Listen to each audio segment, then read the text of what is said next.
अरे तो घूमता नी ताकता नी चारू ओरी झांकता नी के नियो न लऊ के ली जान हो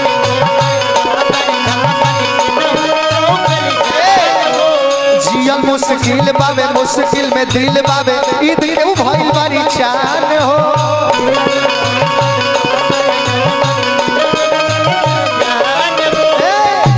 ढेर दिन देखला भइल उनके ढेर दिन देखला भइल उनके उठल दिल में खलबली ढेर दिन देखला भइल दिल में उठल बाटे खलबली के ढेर दिन देखला भइल उनके ढेर दिन देखला भइल दिल में उठल बरुए खलबली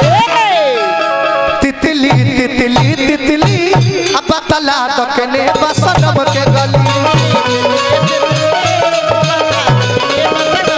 तितली तितली बतला दकने बसनम के गली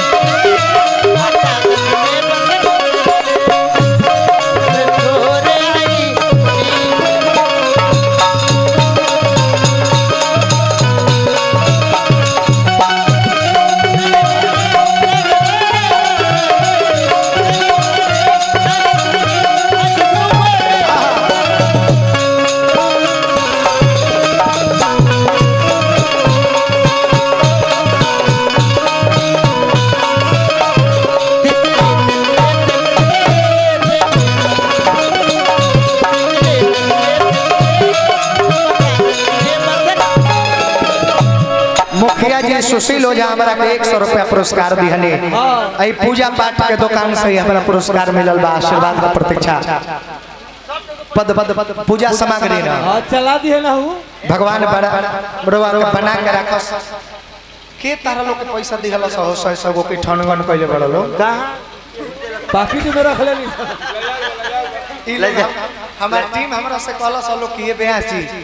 पर दुर्मन परदेसी के मय टीम के 100 गो रुपया मिलल हां देखिन हमने के तो हम कहनी है कि जाए तो हम अभी जियत नहीं नु हां रोशन राज के जियते उनका टीम के 100 रुपया पर आफत हो जाए हां अरे पगला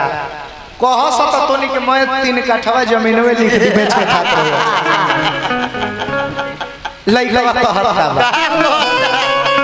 कि जब से ई है दुआ करी ले जियस हजारों साल हो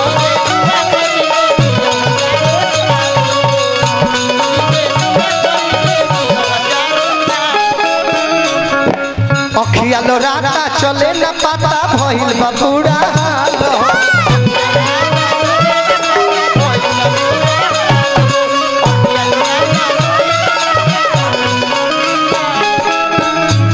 लड़कियों का अदा है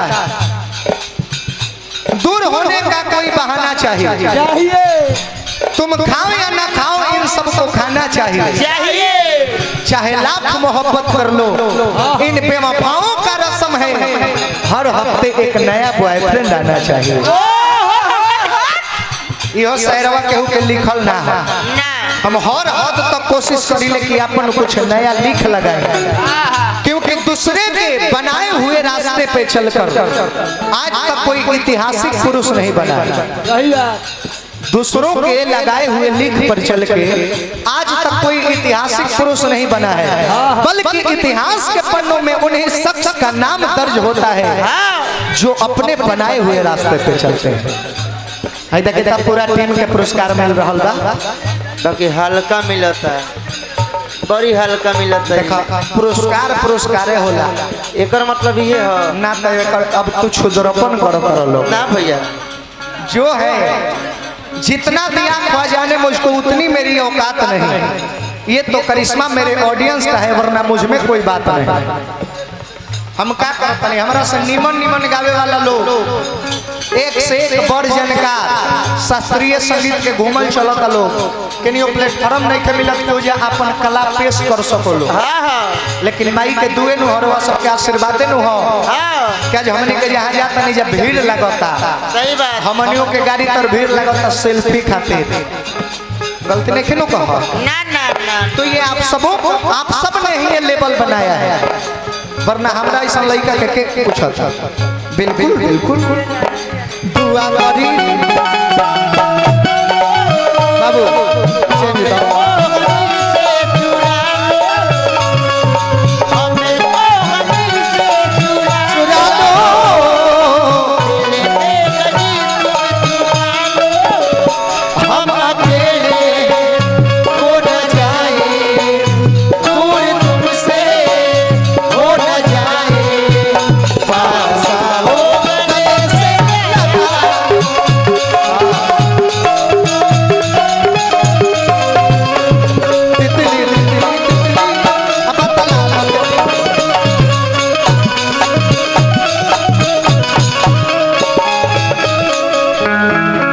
तब से इहे दुआ करी ले जियस हजारों साल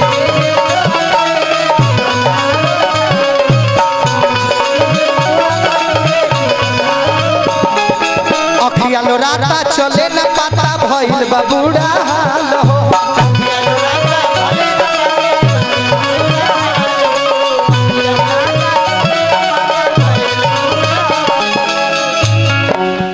कबो कबो ऐसन लागे कि कबो कबो ऐसन लागे कि मौत मोहब्बत से भरी ऐसन बुझाता का कैसन कि मोहब्बत कैला से बढ़िया हाँ हाँ हाँ ई जिंदगी भगवान छीन ले तने से बढ़िया कुछ हो कबो कबो ऐसन लागे कि कबो कबो ऐसन लागे कि मौत मोहब्बत से भरी तितली तितली तितली अब तला दगले बसनम के गली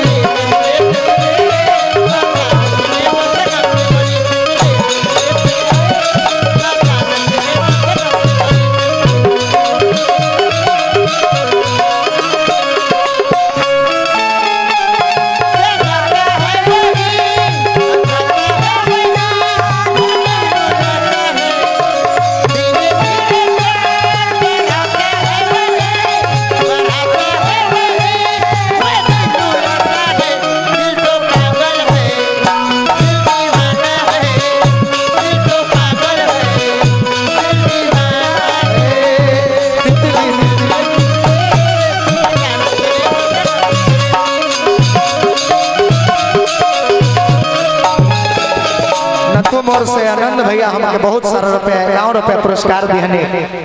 भगवान से प्रार्थना पद प्रतिष्ठा में 4 चांद लागत रहो आ यही तरह रहो मुंह के मुस्कान बरकरार रहो प्यार करना कोई बुरा बात नहीं प्यार सार है प्यार संसार है प्यार नहीं किसी को किसी से तो उसका जीना भी बेकार है बट हाँ प्यार किए थे लैला मजनू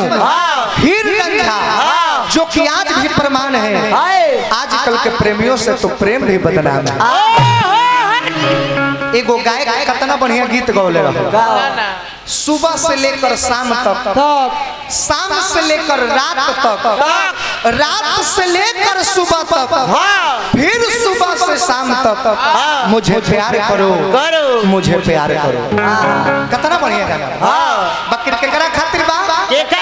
जे स्वच्छ विचार के हो सही बात वो सोचे कि भाई 24 घंटा इंसान के प्यार में डूबल रहे के चाहिए प्यार के सिवा नफरत दिल में ना आवे के चाहिए बकरी जे स्वच्छ विचार के बाबू है जितना गंदा विचार के हुई है जन वो सब ना वो सोचे हैं सब कि रे भाई सुबह से लेके शाम तक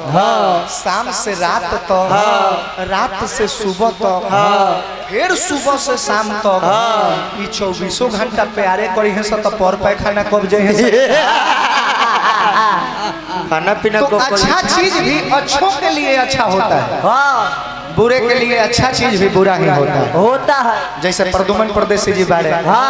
कलाकार कोनो खराब ना हो लेकिन गांव देहात में एगो मेहरारू पावल जाला ऐसा विचार के वहीसन खूब टेस्टी स्वादिष्ट खाना बना दी है लेकिन तनी डांट दे हम तो ले जाकर किरासन तेल से छुआ दे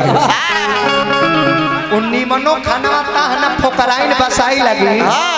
कि मन करी कि दादा खाना फेंक दिया चूल्ही फोड़ फोड़ ध्यान दो